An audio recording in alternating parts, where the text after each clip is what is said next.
Shalom, Yasharala. I'm going to give infinite honors to Yahweh, Bahashem, Yahweh Shai, Bahashem, Rakakadash. I'm going to give double honors to our teachers, the apostles of Great Millstone, and salutation to my fellow laborers in Yahweh Shai, pushing his true crowd to four winds in these last days, seconds, and times. Kwam Yasharala. To my beloved brethren, laboring for that penny, the kingdom of heaven. And this topic I'm going to go into about enduring temptation, tribulation, and embracing the sufferings that happens when you come in this faith. All right, when you come to this truth, man, a man of the Lord has to learn how to be acquainted with grief and sorrow. All right, it's written in the book of Ecclesiastes that the men of wisdom are in the house of mourning. All right, so here on this side, man, we're going to be afflicted. And we're going to sigh, cry because abominations going on around about us. And in the wicked world where the wicked bear rule, it's going to be hard for a man of the hopeful elect. And you got to embrace it, all right? You got to endure hardness as a good soldier because it comes with the territory. And the servant isn't above his master. So I'm going to get straight to the point, all right? This is... All right, I'm going to start at verse 7. This is Isaiah 53:7. He was oppressed and was afflicted. When our great king walked the earth, he was under the rule of the Romans, man. When you read Colossians, the first chapter, the 15th verse, he's the firstborn of all creation. All right, when you read John, the first chapter, all things was created for him and by him. Nothing else wasn't created. So he's the power of powers, but yet he was oppressed and was afflicted, yet he opened not his mouth, okay?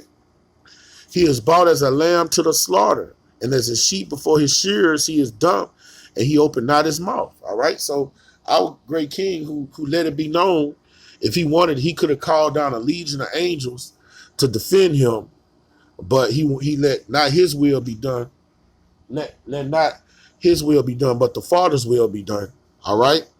And he was oppressed, and he endured that affliction. Okay, he was taken from prison and from judgment. Who shall declare his generation? And we're the generation. All right, we're in the generation that he's going to deliver. We're in the generation that he's going to change them within the twinkling of an eye. For he was cut off out of the land of the living. For the transgression of my people was he stricken. All right, this is a man that's acquainted with grief, man, and he made his grave with the wicked and with the rich in his death, because he had done no violence, neither was any deceit in his mouth. The men of the Lord, us brothers that are scribing for righteousness, that are rehearsing the righteous acts, man. We're keeping our hands clean, man. We're serving Yahweh Shema Shai with fear and trembling. There's no deceit in our mouths. All right, Lord willing, we're in that number. All right. And guess what? You're going to get it hard. You're going to get it hard in a wicked, perverse world.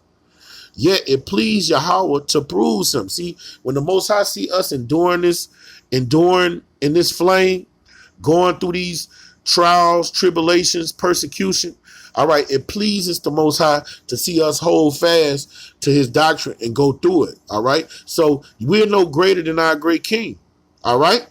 We're no greater than him.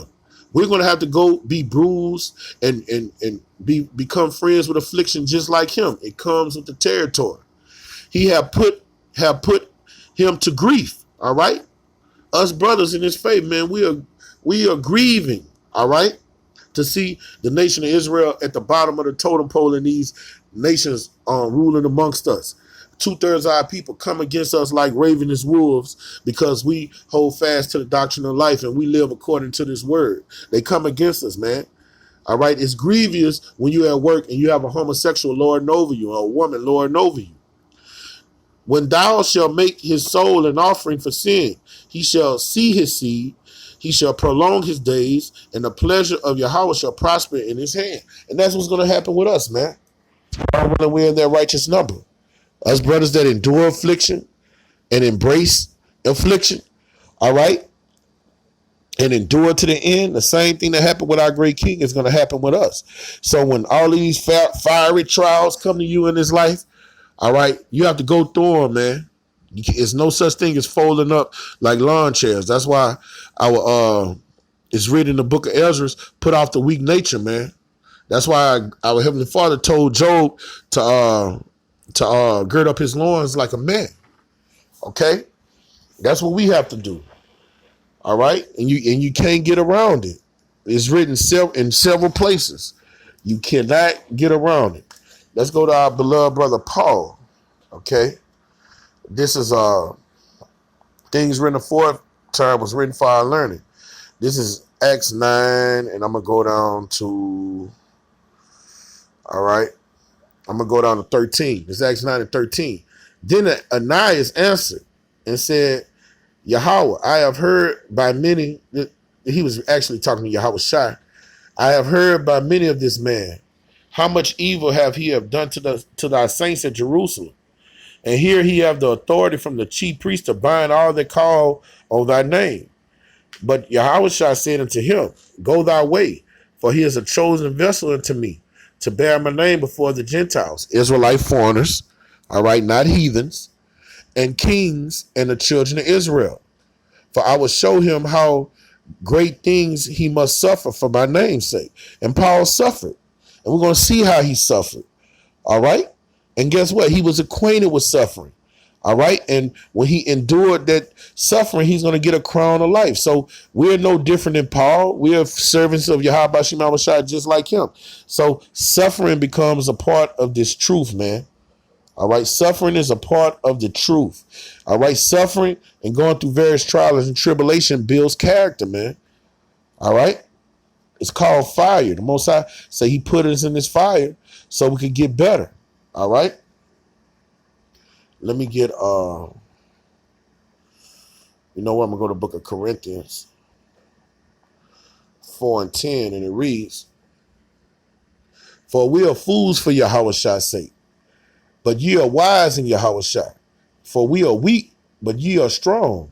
You are honorable, but we are despised. We are despised in this society, man. All right. We are the weak in the society. We don't have an army. All right. We not the movers and shakers in this cosmos. Okay. And that comes with the territory. Even until this present hour, we both hunger. All right. Brothers are hunger. Brothers are living from paycheck to paycheck and thirst. All right. And are naked and are buffeted and have no certain dwelling place. That's the lot of a lot of brothers in the faith, man. But the Most High comforts us and he keeps us. And he want to see, are you going, if you get kicked out of your place, are you going to hold fast to my truth? If your family leave you, are you going to hold fast to this truth? All right. When all your close friends and closest confidants betray you, are you going to hold fast to this doctrine? Okay. And labor, working with our own hands, but being reviled. We are reviled in this society. All right. We suffer in this motherfucker. We bless, being persecuted, we suffer it. We go on the highways and we teach the doctrine of life and we prophesy and motherfuckers come up there and threaten our lives, man. And what do? We are blessing them when we're teaching the truth of the scriptures, man. Okay? For the ones that adhere to it. All right? Because at the same time, if you reject Yahweh Shema Shai, all right, when you reject his prophets, you reject him. Yahweh, our great King Yahweh Shai, when you reject Yahweh, our great King Yahweh Shai, you reject him that sent them. Okay? All right? And labor, working with our own hands, being reviled, we bless. Being persecuted, we suffer it. All right? Suffering is a part of this truth, Vacuum. You're going to suffer, man. And brothers have different lots. Brothers suffer in different ways. You might have one brother suffering in the area that you don't suffer in, that you have power over. And you might be suffering in a way that brother over there have power over. All right. But we all suffer. That's why the scriptures say iron sharpens iron and we bear each other's infirmities, man. OK, that's why it's beautiful to be a part of a brotherhood, man. All right. Being defamed, we entreat. We're made as the filth of the world and as the offscouring of all things to this day. Okay? And I write not these things to shame you, but as my beloved sons, I warn you. And that's what we're here to do, man. We're doing the same thing Paul doing. You younger brothers, when you come into faith, you're going to suffer. You're going to suffer persecution. Your family's going to turn over you. Your loved ones are going to turn on you. You're going to lose good jobs. All right? You gotta, what Peter say, we've left everything to follow you. That happens, man. You have a string of bad luck. I was talking to a young brother the other day, and the brother told me he went on a fast, and during his fast, he just had a string of bad luck. And I brought this scripture out to him. This is Sirach 2:1. And my son, if thou come to serve Yahweh, prepare thy soul from temptation. All right? When you come to serve Yahweh, he done never fasted in his life, man. And he come to serve Yahweh with a pure heart. And he say he had a string of bad luck. All right? That's a telltale sign the Most High dealing with you. That don't mean the Most High not dealing with you. He want to see if you're going to do this. Set thy heart aright and constantly endure. He want to see if you're going to endure that bad luck. And make no haste in time of trouble. Cleave unto him. And depart not away, that thou mayest be increased at his last end. And we want to be increased at our last end, man. And you got to constantly endure the sufferings and the persecutions we're going to have to go through, man.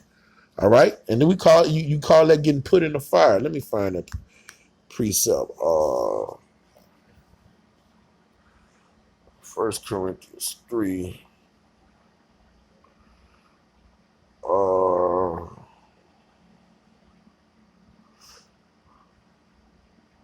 Here we go.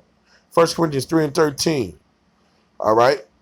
I'm going to start at verse 12. Now, if any man build up on this foundation, gold, silver, precious stones, when you put that in the fire, gold and silver, I know for sure get better. All right. You have vessels of honor and vessels of dishonor. Gold, silver, and precious stones, you put them in fire, they get purified. They get better. Okay. Wood, hay, and stubble, they get burnt up. Okay. That's how it is in this truth. Though you go through those persecutions, if you're a wood and hay and stubble, you're gonna be smoking ashes. And smoking ashes, why is smoking ashes proud? We got a lot of niggas that's in this world and they're proud, but they're no more than smoking ashes. They're not vessels of honor. All right. In a gray house, when you read 2 Timothy, the 2nd chapter, the 20th verse, it say in a gray house, you got vessels of honor, vessels of dishonor. Those vessels of honor go through the fire, man. They come out pure. They come out shiny. Okay. Every man shall be manifested in the day shall declare it, because it shall be revealed by fire. All right. And that's those sufferings, those persecutions, those tribulations. That's that fire. All right. And also, ultimately, those nuclear missiles, brothers going to hold fast to those nuclear missiles hit America, man. All right. And the fire shall try every man's work and what sort it is, man. So the Most High used these sufferings and tribulations to try us, man. It comes with the territory. You're not going to get around it. All right. So you got to learn to embrace it. You got to learn how to put off the old man and put on a new man and die daily. All right. I'm going to leave out with this precept. This one going to be that long. All right. I'm just up on the late night say, let me do a little sit down. Okay. Yeah, here we go right here. This is Romans 8:18. For I reckon that the sufferings of this present time are not worthy to be compared with the glory which shall be revealed in us. All right. So all this bullshit we going through, man, eyes have not seen, ears have not heard, and a mind can't fathom what Yahweh Shai got in store for them that love him, that obey him, and endure temptation, man. All right. It's not these little sufferings we can't compare that we're going through ain't gonna compare to the glory that will be revealed to us if we endure to the end, man. All right. So with that, I'm gonna give infinite honors to Yahweh by Shem Shai by Shem Kadash. I'm gonna give double honors to our teachers, the apostles of Great Millstone, and salutation to my beloved brothers pushing this truth across the four winds. Kwam Yasharala Ba Ba Ba.